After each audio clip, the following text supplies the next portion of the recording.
like, subscribe, and leave a comment. So here is your top 10 UFC MMA fighters, male MMA fighters for 2023. So here's my top 10. In fact, no. Like last year, like I did, we're not doing a top 10. We're going to do a top 6. So here's your top 6 male MMA fighters of 2023. So honorable mentions, I want to give it to John Bones Jones. So he only fought once this year. Obviously he became heavyweight champion, awesome, flawless. So he wasn't that active, but he was meant to face Stipe, but he was injured. So we have to give it to John Jones. He wasn't able to be that active due to the injury, no fault of his own. He's the GOAT, so we give him an honorable mention. I'm also want to give an honorable mention to Khamzat Chimaev. He only fought once this year in October, close win as well, and that's it. He hasn't fought other than that, so he hasn't really got the activity to be higher, I'm afraid. And I'm also want to give it to Sean Strickland. Now Sean Strickland, awesome fighter, obviously the middleweight champion. He beat Izzy fair and square, but before that he did face competition a bit lower down the ranking. I think some of them were unranked as well before he faced Izzy. Obviously he did the company a favor, and before that he did lose to Jared Cannonier. But this year alone, he did fight. I think he did fight twice this year, but like I said, the fighters were unranked, and then he fought Izzy. If not, he's only fought Izzy this year, so I can't remember one of the two. So anyway, like I said, we're gonna do a top 6, not a top 10. So number 6 in my list is Tom Aspinall. So Tom Aspinall, the interim heavyweight champion, I'm giving it to him. He's my number 6. Obviously, he beat Spivak this year as well in the UK, and then stopped him, and then he went and beat Pavlovich. Kamenar Pavlovich, I believe he's on a 6 or 8 fight win streak, all first round finishes. The guy is a beast, he's a monster. He's still a great fighter, don't get it twisted, he's still awesome. But Tom Aspinall did get it done. He is the interim champion as well. All skills for days, power for days, as he just showed everyone. And yeah, interim champion, plus he's from England, so we have to give it to him at least. Then we have, I'm going to give you number 5. So my number 5 on the list is Sugar Sean O'Malley. I'm giving him number 5 because obviously he beat Funkmaster Aljamain Sterling. I believe it was a bit of a early stoppage personally. He wasn't out cold. He was still rolling around to try and get to position. Then the ref stopped it. I didn't like that stoppage. It could have been a bit longer. Before that, he did face Jan as well. Everyone was 50-50 on that, whether it was a robbery or not, I'm afraid. So we have to say that. Before that, he did have the eye poke, no contest as well. So it wasn't a clean run. He wasn't flatlining everyone, clean run to the title. But I think Sugar Sean O'Malley is awesome.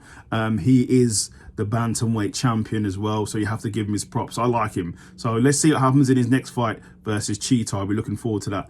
Number 4, I'm going to say, is Alexander Volkanovski. He was going to be my number 1. He's one of the best fighters out there. He is still one of the best fighters out there for sure. He's one of the greatest. He's definitely be in the Hall of Fame once his career's over. But obviously he has the head kick loss to Islam Makhachev. Obviously before that he was the number 1 guy. Never lost at featherweight, as far as I know. No, I don't think he's lost at featherweight. Not in the UFC anyway. And he had a close fight against Islam, and a lot of people thought he won that fight. But we have to give it to Volk. He wants to be more active as well.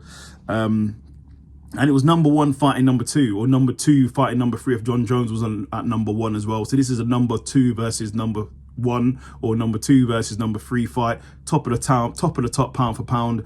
Got to give it to Volk. Volk, before that, he did beat Yair Rodriguez as well in dominant fashion. Defended his featherweight championship before going to face Islam as well. So, body of work, everything is done. You have to give it to Volk.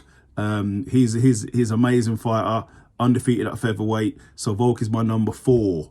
My number 3 fighter in the UFC in my list is Alex Poatan Pereira.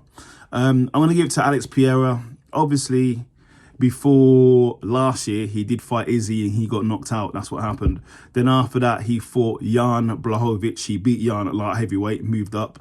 And then he fought Jiri UFC 295. and got the stoppage victory, which makes him a champion at 2 different weight divisions as well. So we have to give it to Alex. That is an awesome achievement. That alone puts him up there, because a 2 weight division champion, that puts him up there definitely. So yeah, Alex Pierre is awesome. He's brilliant, awesome fighter. And yeah, he moved up to a division and he's became champion. So we have to give it to him. He lost the title, had another fight, and then they got another title in 1 year. Come on now. Number 2 ranked fighter. So my number 2 ranked fighter on my list at the top 6. Top 6 I'm doing is Leon Rocky Edwards. So this is just coming off the back of UFC 296. I wanted to see what happened there before I made this list. Yeah, come on now. He beat people are arguably saying one of the greats of all time at welterweight, Kamaru Usman. Obviously, headshot in Utah, that finished it. Then the rematch against one of the greatest welterweights of all time. People are even saying if Kamaru Usman could beat GSP. People are even saying that GSP couldn't beat Kamaru. Okay, so that's what we're talking about. And he beats him again in March in the UK. That's Leon Edwards. Close fight, but he did dominate it more. The grappling his grappling defense was great, and he got the job done. And then this year, he beats Colby Covington soundly. Literally dominated him from start to finish. I gave Colby 1 round, and that was it. Everything else it was a domination. It was a total shutout. Yeah, so he just proved he's one of the best in the world and on his way to his own great legacy at welterweight himself. So Leon Rocky Edwards is my number 2 on my list for sure. My number 1 on the UFC men's fighters list for me is Islam Makhachev. It just has to be Islam. It has to be Islam. It has to be Islam. Obviously, he fought. I think he's only fought once this year, but going into this year, I think it's twice. I think it's twice. I'm sure it's twice. But anyway, he fought Volkanovski in the first fight. People said it was hotly contested, where it was quite close. Some people had Volkanovski winning. Some people had Islam winning, but Islam got the victory. And then he had the rematch against Volkanovski, who going into that fight was number 1 or number 2 pound for pound, depending on where Jones was. I can't remember. And he gets a finish on the number 2 and number 1 pound for pound fighter. That is astounding. Adding another title defense to his legacy. Obviously, props to Volkanovski for taking the fight on short notice, but all in all, he got the victory. So you have to give it to Islam Makhachev with a head kick finish on Volkanovski. That's out of this world, because Volkanovski is one of the best fighters in the UFC period. So Islam Makhachev is my number 1 fighter in the UFC. But there is one fighter who's in my special list. He's in my special list. Now, doesn't fight for the UFC anymore, but he was in the UFC, and he hasn't fought. Technically, he has not fought for another MMA promotion yet. So I'm putting this in there. I'm going to say Francis Ngannou, the Predator, is in a special class. He's not number 1, but he's just a special class in mixed martial arts in UFC, just in mixed martial arts in general, for going against Tyson Fury. And for what people are saying, he won that fight. He looked like he won that fight.